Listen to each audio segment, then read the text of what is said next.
भारत में आजकल मतलब ये युवा और उनके अपने बिजनेस शुरू करने की बातें, ये तो हर तरफ हैं। हाँ बिल्कुल, काफी चर्चा है इस पे। तो सवाल ये उठता है कि क्या ये सिर्फ एक एक ट्रेंड है या इसके पीछे कोई गहरा बदलाव है। सही सवाल है। आज हमारे पास जो स्रोत हैं वो इसी चीज की तह तक जाते हैं और बताते हैं कि ये सिर्फ पैसा कमाने से कहीं ज्यादा अहम क्यों हो गया है। हाँ, इसके कई पहलू हैं। तो चलिए इन्हीं स्रोतों की मदद से जरा समझते हैं कि आखिर भारत की युवाओं के लिए अपना रास्ता बनाना, मतलब अपना बिजनेस शुरू करना, इतना जरूरी क्यों होता जा रहा है। और ये देश के भविष्य को कैसे शक्ल दे रहा है, इस पर भी बात करते हैं। सबसे पहली बात तो जो साफ दिखती है वो नौकरियों की कमी है ना। हाँ, ये एक बड़ी सच्चाई है। हर साल लाखों पढ़े लिखे युवा जॉब मार्केट में आ तो रहे हैं, पर मौके वो उतने नहीं है। बिल्कुल, सप्लाई और डिमांड का एक गैप है, तो ऐसे में अपना काम शुरू करना एक जरूरी विकल्प बन जाता है। हाँ, और ये सिर्फ मजबूरी का विकल्प नहीं है तब,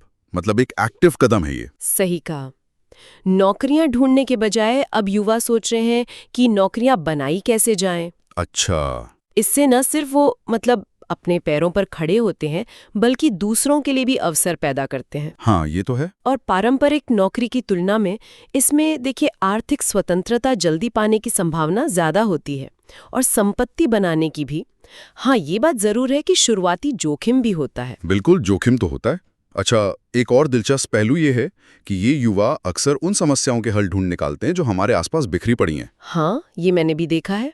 चाहे वो शहर का ट्रैफिक हो, पढ़ाई का तरीका, या फिर पैसों का मैनेजमेंट। बिल्कुल, उनका नजरिया ताज़ा होता है, फ्रेश पर्सपेक्टिव। वो उन दिक्कतों को पकड़ पाते हैं जिन्हें शायद बड़ी कंपनियां नज़रअंदाज कर देती हैं या करने में वक्त लगाती हैं। जैसे उदाहरण भी है हमारे सामने, ओला, ज़ेरोधा। हाँ, ओला ने परिवहन को कितना आसान बनाया, ज़ेरोधा ने निवेश को आम आदमी तक पहुंचाया, बायजूस ने सीखने के तरीके बदले। हाँ, ये सब इसी सोच के बेहतरीन उदाहरण है। ये युवा टेक्नोलॉजी का इस्तेमाल करके नए और असरदार समाधान ला रहे हैं। और उन्हें ये सब करने में अब मदद भी मिल रही है, पहले से ज्यादा। हम सुनते हैं भारत तीसरा सबसे बड़ा स्टार्टअप हब बन गया है। हाँ, ये माहौल काफी बदला है पिछले कुछ सालों में। बहुत ज्यादा। अच्छा, हाँ। आज भारत में देखिए 100 से ज्यादा यूनिकॉर्न है, मतलब वो स्टार्टअप्स जिनकी कीमत $1 अरब से ज्यादा आंकी गई है। 100 से ज्यादा? हाँ, और सरकार की पहले भी है, जैसे स्टार्टअप इंडिया, जिसका मकसद ही इनोवेशन और उद्यमिता को बढ़ावा देना है। मेक इन इंडिया, आत्मनिर्भर भारत, ये सब भी इसी दिशा में है शायद। बिल्कुल, ये सब मिलकर एक तरह का इकोसिस्टम, एक सपोर्ट सिस्टम बना रहे हैं।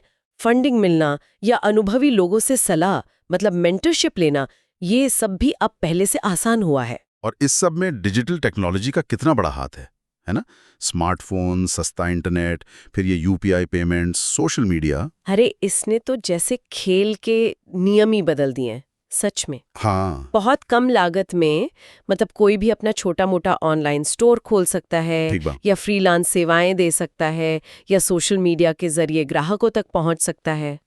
टेक्नोलॉजी ने वो जो एंट्री बैरियर होता है ना, बिजनेस शुरू करने की बाधाएं, उनको बहुत कम कर दिया है। और बिजनेस चलाने से सिर्फ पैसा ही नहीं बनता, वो जो तजुर्बा मिलता है। हाँ, वो तजुर्बा तो अनमोल है। आप टीम संभालना सीखते हैं, ग्राहकों से बात करना, पैसे का हिसाब किताब रखना, मुश्किल हालात में फैसले लेना। बिल्कुल, ये सारे गुण, leadership, communication, finance management, problem solving, ये कहीं और सीखना मुश्किल है। सही। और ये हुनर जिंदगी भर काम आते हैं, चाहे वो बिजनेस आगे चले या ना चले।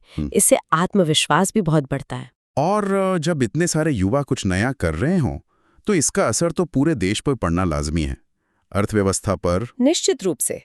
हर नया सफल बिजनेस देश की अर्थव्यवस्था यानी जीडीपी में अपना योगदान देता है। जब स्थानीय स्तर पर उत्पादन और सेवाएं बढ़ती हैं, तो बाहर से चीजें मंगाने पर निर्भरता कम होती है। ये आत्मनिर्भर भारत के लक्ष्य में सीधी मदद है। हाँ, ये तो सीधा लिंक है। और साथ ही दुनिया भर में भारतीय इनोवेशन की पहचान बनती है, निर्यात भी बढ़ता है। अच्छा, एक और अहम बात जो हमारे स्रोत बताते हैं वो है सामाजिक बदलाव की। ये बिजनेस सिर्फ आर्थिक नहीं बल्कि सामाजिक बाधाएं भी तोड़ रहा है। ये बहुत ही महत्वपूर्ण पहलू है। असल में उद्यमिता जो है वो लैंगिक समानता को बढ़ावा दे रही है। कैसे? महिलाओं को आर्थिक और सामाजिक रूप से सशक्त होने के नए मौके मिल रहे हैं, वो अपनी पहचान बना रही हैं। हाँ, ये तो दिख रहा है, महिला उद्यमी बढ़ रही हैं। बिल्कुल। और इसी तरह छोटे शहरों या ग्रामीण पृष्ठभूमि के जो युवा हैं उनको भी ये अपनी पहचान बनाने और पारंपरिक सामाजिक बंधनों से आगे निकलने का जरिया दे रही है। अच्छा। तो ये सिर्फ बिजनेस नहीं बल्कि सामाजिक गतिशीलता, सोशल मोबिलिटी का भी एक इंजन बन रहा है। तो मतलब कुल मिला के देखें तो ये जो युवाओं का बिजनेस की दुनिया में आना है, ये एक मल्टी डायमेंशनल, एक बहुआयामी बदलाव है। हाँ, कह सकते हैं। ये व्यक्तिगत तरक्की भी है, आर्थिक विकास भी है और सामाजिक परिवर्तन भी। तीनों को एक साथ आगे बढ़ा रहा है। बिल्कुल। और यहाँ सोचने वाली बात यह है, जो शायद हमारे श्रोताओं के लिए भी एक विचार हो, कि जब ये युवा ऊर्जा और ये उद्यमी सोच है, ये अगले 5-10 सालों में और ज्यादा पकेगी और मैच्योर होगी, तो ये भारत के सामाजिक और आर्थिक ताने बाने को, मतलब हमारे समाज और इकोनॉमी को किस हद तक और कैसे बदल सकती है। ये वाकई एक दिलचस्प सवाल है आगे सोचने के लिए।